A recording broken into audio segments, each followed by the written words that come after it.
Welcome to competitive या academy. हम यहाँ पे फाइनेंशियल अकाउंटिंग को डिस्कस कर रहे हैं। तो हम यहाँ पे बात करेंगे बेसिक्स ऑफ अकाउंटिंग की, what is accounting and it's basic concepts. तो इसमें सबसे पहले हम डेफिनेशन की बात करते हैं। अकाउंटिंग की डेफिनेशन होती है कि ये 3 बेसिक एक्टिविटीज़ पर मुश्तमिल होती है: identify, record and communication of economic events, जिसमें 3 स्टेप्स इन्वॉल्व होते हैं जिसको कहते हैं अकाउंटिंग प्रोसेस। तो इसमें फर्स्ट स्टेप होता है आइडेंटिफाई और सेकंड स्टेप होता है रिकॉर्ड। थर्ड स्टेप होता है to communicate financial statements to the users of accounting data. तो ये इसको हम कहते हैं अकाउंटिंग प्रोसेस। नेक्स्ट हम बात करते हैं कि रिकॉर्डिंग क्या होती है।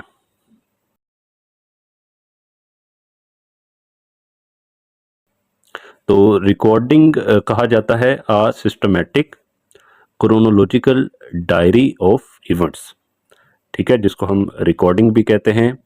और ये जो रिकॉर्डिंग होती है ये अकाउंटिंग की एक बुक जिसका नाम है जर्नल, और इस प्रोसेस को कहा जाता है जर्नलाइजिंग। अच्छा जी, नेक्स्ट स्टेप है कम्युनिकेट। ये होता है फाइनेंशियल स्टेटमेंट्स के थ्रू, जिसको अकाउंटिंग रिपोर्ट्स भी कहा जाता है। अकाउंटिंग रिपोर्ट्स से अकाउंटिंग इंफॉर्मेशन जो है वो इंटरेस्टेड यूजर्स तक कम्युनिकेट करना, तो इसको फाइनेंशियल स्टेटमेंट्स कहते हैं। ये फाइनेंशियल स्टेटमेंट्स होती हैं जिनके थ्रू डाटा जो है वो to the interested users communicate होता है। तो यहाँ पर अकाउंटिंग प्रोसेस जो है वो ब्रीफली बताया गया है, जिसमें कुछ स्टेप्स इन्वॉल्व हैं: आइडेंटिफिकेशन, रिकॉर्डिंग, कम्युनिकेशन, और यहाँ पर उसकी थोड़ी सी वजाहत जो है पिक्चर फॉर्म में दी गई है। और हम एक कॉन्सेप्ट यहाँ पे डिस्कस करते हैं जो कि इम्पोर्टेंट है, वेरियस पेपर्स में पूछा जाता है, जिसको कहा जाता है बुक कीपिंग। बुक कीपिंग जो है इसमें ख़ास तौर पर एक ही बात इन्वॉल्व होती है: only recording of economic events. अच्छा जी, बुक कीपिंग में सिर्फ और सिर्फ recording of economic events involve होती है, जबकि अकाउंटिंग जो है, अकाउंटिंग में वेरियस स्टेप्स होते हैं, ठीक है। इसमें जो वेरियस स्टेप्स होते हैं उसको कहा जाता है the entire process of identifying, recording and communication of economic events. तो ये ओवरऑल अकाउंटिंग है। नेक्स्ट हम बात करते हैं about the users of accounting data. तो इनमें इंटरनल यूजर्स होते हैं। इंटरनल यूजर्स में इंटरनल यूजर्स जो हैं वो मैनेजर्स होते हैं, जो प्लान करते हैं, ऑर्गेनाइज करते हैं और बिजनेस को इन एक्चुअल में रन करते हैं, जिनमें मार्केटिंग मैनेजर्स भी होते हैं, प्रोडक्शन सुपरवाइजर्स भी होते हैं, फाइनेंस डायरेक्टर्स भी होते हैं और अदर कंपनी ऑफिसर्स भी होते हैं। नेक्स्ट हम बात करते हैं अबाउट द इंटरनल यूजर्स के। इंटरनल यूजर्स जो हैं वो किस तरह इंटरेस्टेड होते हैं अकाउंटिंग डाटा के अंदर। यहाँ पर एक डायग्राम बनाया गया है जिसमें उसको जो है वो एक्सप्लेन किया गया है। तो इसमें जो फाइनेंस मैनेजर्स होते हैं वो ये देख रहे होते हैं कि सफिशेंट कैश है हमारे पास कि वो स्टेक होल्डर्स को डिविडेंड दिया जा सके।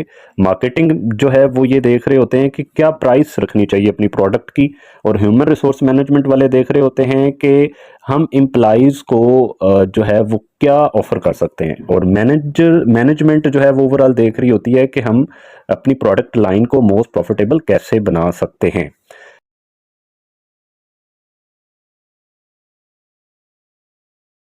यहाँ पर हम एक और कॉन्सेप्ट की बात करेंगे जो है मैनेजेरियल अकाउंटिंग।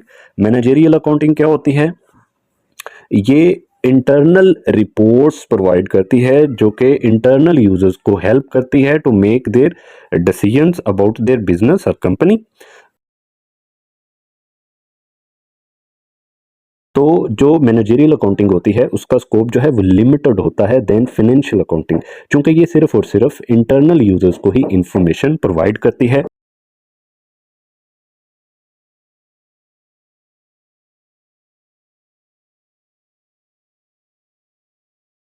अच्छा जी, नेक्स्ट है एक्सटर्नल यूजर्स। एक्सटर्नल यूजर्स जो हैं ये भी एक इम्पॉर्टेंट टॉपिक है in the concepts of accounting.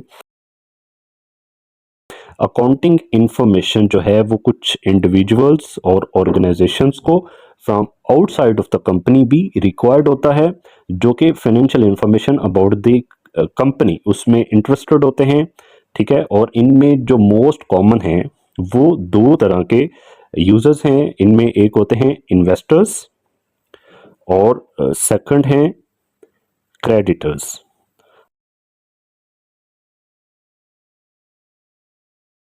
तो इन्वेस्टर्स जो होते हैं इनको ओनर्स भी कहा जाता है। उन्होंने डिसाइड करना होता है कि वो बाय करें, होल्ड करें या फिर अपनी ओनरशिप को सेल कर दें। और जो क्रेडिटर्स होते हैं ये सप्लायर्स होते हैं या फिर बैंकर्स होते हैं, जो कि कंपनी के रिस्क को इवेल्युएट कर रहे होते हैं कि वो जो क्रेडिट देंगे या फिर मनी लेंड करेंगे उसका उसको वो रिकवर कर पाएंगे या नहीं।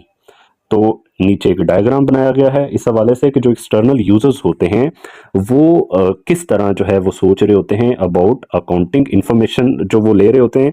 इन्वेस्टर्स क्या सोच रहे होते हैं कि वो सेटिस्फैक्ट्री इनकम ये यहाँ से हासिल कर पाएंगे, ठीक हो गया, और अपनी प्रॉफिटेबिलिटी जो है वो अदर कंपनीज के साथ भी रिलेट कर रहे होते हैं। और जो क्रेडिटर्स होते हैं वो अपने डेट्स के बारे में सोच रहे होते हैं। Thank you. सब्सक्राइब।